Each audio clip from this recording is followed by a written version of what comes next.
இந்த உயிரற்றவற்றை யார் வெளியாக்குகிறான் என்று கேட்கப்பட்ட போது இறைவன் வெளியாக்குகிறான் என்று எந்த இறைவனை பற்றி நீங்கள் சொன்னீர்களோ, எந்த இறைவன் வானங்களையும் பூமிகளையும் படைத்து பரிபாலித்து இயக்கி காத்துக் கொண்டிருக்கிறான் என்று நீங்கள் ஒத்துக்கொண்டீர்களோ, ஃபதாலிக்குமுல்லாஹ், அவன்தான் அல்லாஹ். அப்ப புரிந்து கொள்ளுங்கள், அல்லாஹ் என்பது முஸ்லிம்களுக்கு மட்டும் சொந்தமான கடவுள் அல்ல. ரொம்ப பேர் அப்படி தவறா விளங்கி கொண்டார்கள். அந்த தவறான விளக்கத்திற்கு முஸ்லிம்களும் கூட ஒரு காரணமாக இருக்கலாம். அல்லாஹ் என்றால் யார்? யாரை நீங்கள் இந்த இயற்கைக்கு சொந்தக்காரன், உங்களுக்கு உரிமையாளன், உங்களுடைய எஜமானன் என்பதாக நீங்கள் அங்கீகரித்துக் கொண்டீர்களோ, ஃபதாலிக்குமுல்லாஹ், அவன்தான் உங்களுடைய அந்த சொந்தக்காரன் தான் அல்லாஹ். அடுத்து சொல்கிறான், எப்படிப்பட்ட சந்தேகங்களும் இனி யாருக்கும் எந்த வகையிலும் வரக்கூடாது என்று தெளிவாக அறுதியிட்டு உறுதியிட்டு தெளிவுபடுத்தப்பட்ட வேதம் தான் இந்த குர்ஆன். எந்த விதமான மாற்று கருத்துகளையுமே இனி இறுதி நாள் வரை யாருமே நுழைக்க முடியாது.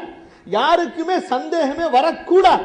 சந்தேகம் வருவதற்குண்டான இடம்பாடுகள் அனைத்தையும் வேரோடு அறுக்கப்பட்டு தெளிவுபடுத்தப்பட்டு உறுதி செய்யப்பட்ட இந்த நூல் தான் குர்ஆன். எனவேதான் இந்த குர்ஆனை ஆரம்பிக்கும் பொழுதே இறைவன் எப்படி சொல்கிறான் தெரியுமா?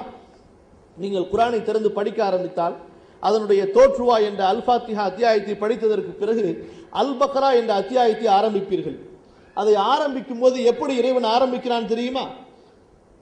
அலிஃப் லாம் மீம் ذَلِكَல் கிதாப் லா ரைப ஃபீஹி ஹுதல் லில் முத்தகீன். சொல்லுகிறான், இதுதான் உண்மையான நூல், இதுதான் உண்மையான புத்தகம். இது புத்தகம் என்று சொல்லவில்லை, இதுதான் உண்மையான புத்தகம். அப்ப என்ன அர்த்தம்? இதனுடைய கல்வியிலிருந்து தோன்றியதுதான் மற்ற புத்தகங்கள் எல்லாம். எல்லாவற்றினுடைய மூல புத்தகம் என்ன? இந்த குர்ஆன் தான். கல்வியினுடைய அறிவினுடைய மூலம் என்ன, தாய் என்ன? இந்த குர்ஆன் தான். ذَلِكَல் கிதாப், இதுதான் புத்தகம், இதுதான் நூல். இறைவனால் அங்கீகரிக்கப்பட்டது, இறைவனால் உறுதி செய்யப்பட்டது. அடுத்து லா ரைப ஃபீ, இதில் சந்தேகத்திற்குண்டான வாய்ப்பு அறவே இல்லை. இதில் சந்தேகம் இல்லை என்று இறைவன் சொல்லவில்லை. இப்ப எப்படி இதுல சந்தேகம் இல்லை என்று சொல்வதற்கும் இதுல அறவே சந்தேகம் இல்லை என்று சொல்வதற்கும் வித்தியாசம் இருக்கிறது. வீட்டில் யாரும் இல்லை, வீட்டில் யாருமே இல்லை. வீட்டில் யாரும் இல்லை என்று சொல்லும் பொழுது, இல்லப்பா நல்லா பார்ப்பா, யாராவது ரூம்ல இருக்கலாம் அப்படின்னு சொல்லலாம், யாராவது கிச்சன்ல இருக்கலாம் என்று சொல்லலாம், யாராவது பாத்ரூமுக்குள்ளார இருப்பாங்க போய் பாருங்க என்று சொல்லலாம். வாய்ப்பு இருக்கா இல்லையா? வீட்டுல யாரும் இல்லைங்க அப்படின்னு சொல்லும்போது, இல்லைங்க நல்லா பாருங்க கிச்சன்ல யாராவது இருக்கலாம், நல்லா பாருங்க பாத்ரூம்ல யாராவது இருக்கலாம், நல்லா பாருங்க யாராவது எங்கேயாவது கட்டில படுத்து தூங்கலாம், போய் பாருங்கன்னு சொல்லலாம். வீட்டுல யாருமே இல்லவே இல்லைங்க. அப்ப அதுக்கு மேல அங்க பேசுறதுக்கு வாய்ப்பே கிடையாது. அப்படித்தான் இறைவன் இந்த திருமறையை நமக்கு சொல்லுகின்றான். இது வேதம், இதுல சந்தேகம் கொள்வதற்கு வாய்ப்பே கிடையாதுங்க.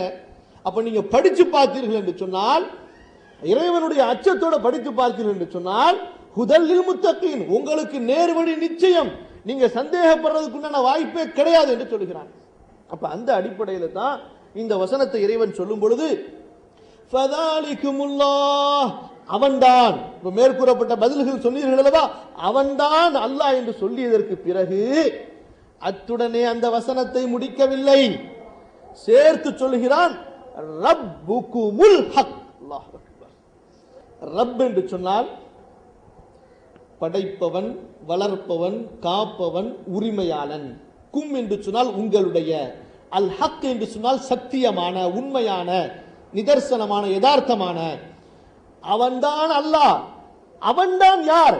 உங்களை படைத்து வளர்த்து காக்கக்கூடிய சத்தியமான உண்மையான இறைவன். எப்படி, ஏன் இவ்வளவு அழுத்தமாக அவன் சொல்லணும் சொன்னா, எந்த வகையிலுமே நீங்க குழப்பத்துக்கு ஆளாயிடக்கூடாது, வழிகேடர்களுடைய வழிகேட்டில் நீங்கள் சிக்கிவிடக் கூடாது என்று இறக்கப்பட்டு கருணைப்பட்டு இறைவன் தன்னுடைய முழு விஷயங்களையும் தெளிவுபடுத்தி சொல்கிறான்.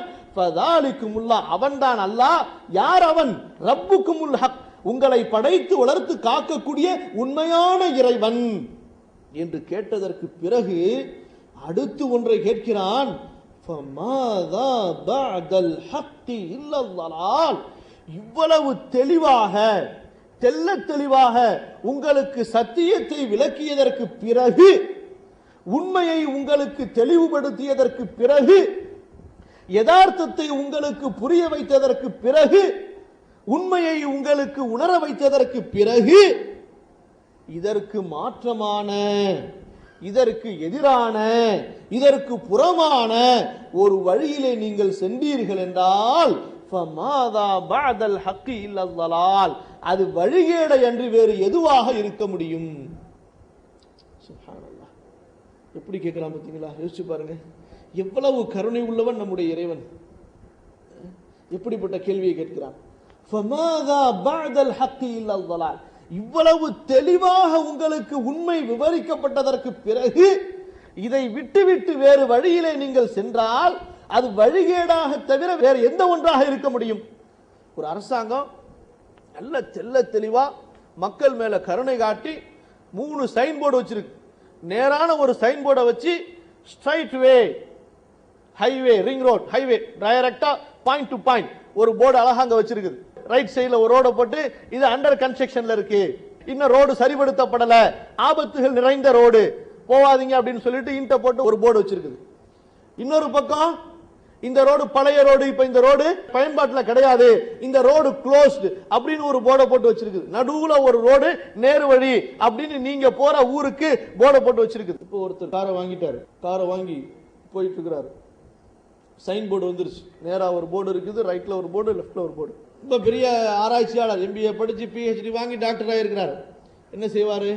நான் படிச்ச படிப்பு MBA PhD டாக்டர் படிப்பு, நான் எந்த ரோட்ல வேணாலும் போய் சேர்ந்துருவேன் என் ஊருக்குன்னு சொல்லி அவரு இந்த ரோட்ல போவாரா? ரைட் லெஃப்ட்ல போவாரா? எந்த ஒரு புத்திசாலியும் போக மாட்டார். வேற என்ன செய்வாரு? எது சரியான ரோடு என்பதாக காட்டப்பட்டிருக்கோ அதுல தான் போவார். இப்படித்தான் இறைவன் நமக்கு கேட்கிறான்.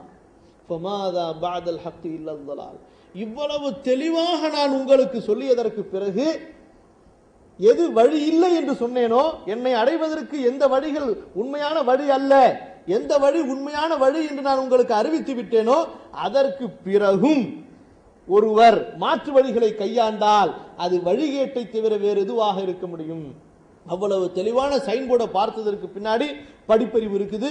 அந்த போர்டில் என்ன எழுதப்பட்டிருக்கிறது தெரியுது. தெரிஞ்சும் road no entry, closed, under construction போட்ட வழியில ஒருத்தர் போனார்னா அவருடைய நிலைமை என்னவாகுமோ? சகோதரர்களே, அதை விட பயங்கரமான மோசமான நிலைமை ஆகும் ஒருவன் இறையாண்மை கொள்கையிலே மாற்று வழிகளை கையாண்டால். இறை கோட்பாடுகளிலே இறைவன் கூறாத வழிமுறைகளை ஒருவன் தனக்கு கோட்பாடுகளாக கொள்கைகளாக ஆக்கிக் கொண்டால் அதைவிட மோசமான விளைவுகளை இந்த உலகத்திலும் அவன் சந்திக்க வேண்டும், மறுமையிலும் சந்திக்க வேண்டும், மரணத்திற்கு பின்பு நிரந்தரமாக சந்திக்க வேண்டும். அதைத்தான் இறைவன் நமக்கு இந்த குர்ஆனிலே அறிமுகப்படுத்துகின்றான், விவரிக்கின்றான், அவனது தூதர்களின் மூலமாக நமக்கு எடுத்துச் சொல்கின்றான். இந்த உலகத்துல அதிகபட்சமான ஒரு பாதிப்பு என்று சொன்னால் மரணம். அவ்வளவுதான், முடிஞ்சு போச்சு. அதுக்கு பின்னாடி அந்த பாதிப்பு தொடராது. ஒருவனுக்கு எய்ட்ஸ் வந்துருச்சு, அந்த பாதிப்பு எது வரைக்கும்? மரணம் வரைக்கும். மரணத்துக்கு பின்னாடி இவனுக்கு எய்ட்ஸ் இருக்குன்னு சொல்லுவாங்களா? முடிஞ்சு போச்சு, அவ்வளவுதான். அவனுடைய பாதிப்பு, அந்த நோயுடைய பாதிப்பு முடிஞ்சு போச்சு. ஆனால் இறை நம்பிக்கையிலே, இறை கோட்பாட்டிலே ஒருவன் தவறான ஒன்றை தனது கோட்பாடாக கொள்கையாக எடுத்துக்கொண்டால் அதனுடைய பாதிப்பு அவனது மரணத்துடனே முடியாது. உண்மையில் சொல்ல போனால் மரணத்திற்கு பின்புதான் அவனுடைய முழுமையான பாதிப்பை அவன் பார்த்துக் கொள்வான்.